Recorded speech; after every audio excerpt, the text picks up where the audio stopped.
Welcome back, brothers and sisters. I am Braden. This is Langley Outdoors Academy, the place where we not only talk about what's going on in the gun world, but also how we're going to fix it together. And the content that we're going to talk about today is the little Mini-Tyrant's actions in New Mexico. Governor Juan Grisham. It turns out her little tyranny is spreading. Would you look at that? Who would have imagined that it would duplicate to other areas in the United States? Oh, by the way, the little payoff. It's getting smoked the same way. Everything will be linked in the description box below, and you are going to want to not only see this one, but also enjoy this and send this out, because every time tyranny pops its little head up like a little evil little mole, we're going to whack it down the same way. Again, everything is linked. Let me hear what you guys think, and make sure you hit that like button, subscribe to the channel, and turn the notification bell on. We would love to have you help us spread freedom twice on the daily. And this content, I got to tell you about this Vanish giveaway because you guys are loving it, so I got some more for you. My brothers and sisters, I am excited to bring you what I think is the biggest giveaway that I've ever seen on this channel, and it's brought to you by Vanish Holsters. Now, Vanish Holsters is made for the everyday American concealed carry patriot, not the upper echelons of the gun world. We're talking somebody who wants to have a gun, have it be comfortably stored, and safely stored to protect themselves and those that they love. This is the most comfortable holster that you're ever going to wear. This is a 48-inch belt that fits universally to anybody, and it's completely ambidextrous. It has a no stink material, and it fits up to a 46-inch waist. This is something that you're going to want to check out. Look at this. They are launching the biggest giveaway I have ever had on this channel. They are giving one of you this incredible Jeep Gladiator and $25,000 worth of gold thanks to Vanish.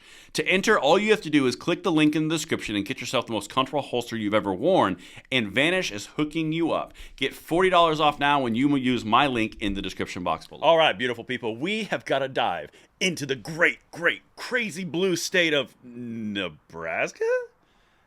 Yeah, it's not blue at all. It's deep red. In fact, it just got constitutional carry, but that has not stopped some very, caring mayors from issuing executive orders against carrying firearms in public places. Does that sound familiar? But it's for public safety, guys.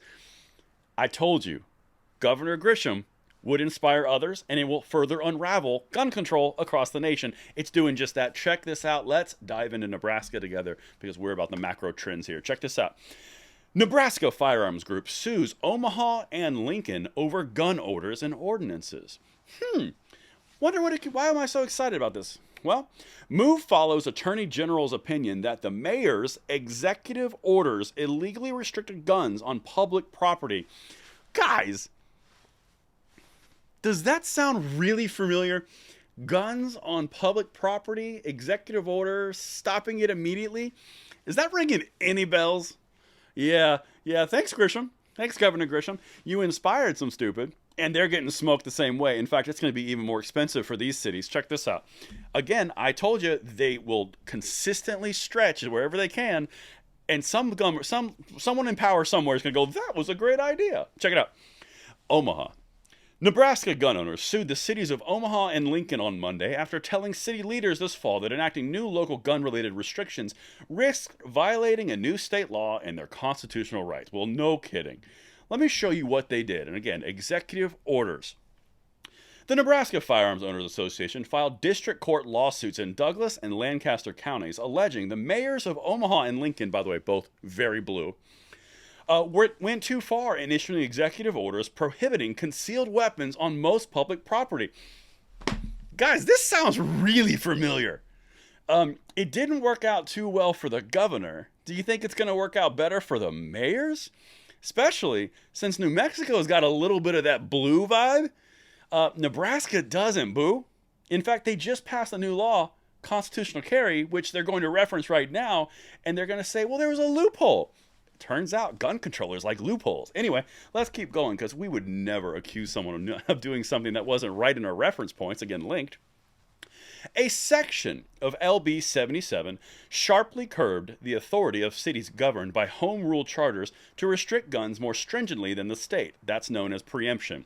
A city cannot make gun rules or constitutional rules tighter than the state above it. That's very, broad based. That's very broadly accepted, and the left hates it. Colorado just got rid of it. It's like persona non grata. It's like, I got to kill that thing. That's what they do. All right, let's keep going. Let's see. More stringently in this state, both Omaha and Lincoln had used that local control in the past to regulate guns and gang violence. Well, what do you know? The part that part doesn't matter. I don't need to read that part. Let's keep going because I want to show you what the what the actual founder of LB77, the guy who brought constitutional carry to Nebraska, I believe it was the 27th state or the 26th state, I can't remember. On Monday, State Senator Tom Brewer, who sponsored LB77, said he thinks, quote, things are about to get expensive for Lincoln and Omaha. And this is where it starts to really get some teeth in it. The cities of Lincoln and Omaha cannot afford the same type of lawsuits that the governor of New Mexico can, because that's an entire state. A city like this is going to feel this a lot more. And he's right. It is about to get very expensive because you are violating people's rights. Now, Braden, I hear you guys. Braden, what does this have to do with Governor Grisham? What does this have to do with winning? What does this have to do with fighting back? Well, first of all, anytime that they get inspired to do something stupid like the governor did, and then they get destroyed in court immediately and it's about to get really expensive, that's a win because it shows them this is not lucrative, this is not a good idea. That's one. Two, when you go into smaller municipalities like this, like cities, like even big cities, you don't have the bankroll to do this. It's going to cost you a lot more than you expect it's going to. For example, I don't know, we can't fund our police.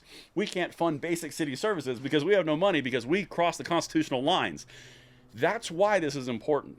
They pop their little head up, like I mentioned, and you whack-a-mole it right back down. That's exactly what's going to continue to happen.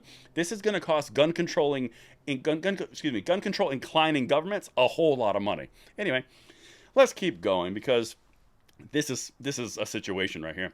The lawsuits argue that the executive orders violate state law and that the mayors violated the constitutional separations of power by making law on their own. Okay. The Omaha lawsuit says state law preempts both the executive order and the new ordinances. Yes, it does. They are trying to go around existing legislation through executive overreach. ATF has done this. The Biden administration has done this. Grisham has done this. And now the mayors of these two cities have done this. The only problem is they're too far down the chain to re-illustrate the point. They're going to get a lot more ratioed than anybody else is. But let's continue. I got one more thing for you. Because this would not be a good video on gun rights if I didn't quote to you the Moms Demand Action response. Jen Hodge of the Nebraska chapter of Moms Demand Action, a group that advocates for gun regulation, described the lawsuit as stunts meant to take advantage of a political window. Okay. Pot calling the kettle black much? Created by the Attorney General's opinion, which she described as incredibly dangerous. Coupled with the state's preemption law, which limits what cities can do to address unregulated concealed weapons, gun rights extremists in Nebraska continue to put politics over the safety of our communities, she said. Okay, you keep saying that, we'll keep suing you, you keep crossing the line and keep on telling these governors and mayors and everybody that they can get away with it perfectly fine because you want it for your fundraising, for your organization. They get caught with the bill, you get fundraising and talking points. Yeah, this isn't going to last very long the more you keep losing, and that's what I've got for you guys. Let me know what you think of Nebraska and the latest installation of Governor Grisham 3.0, and I will see you on the next one. I'm Braden. See you later.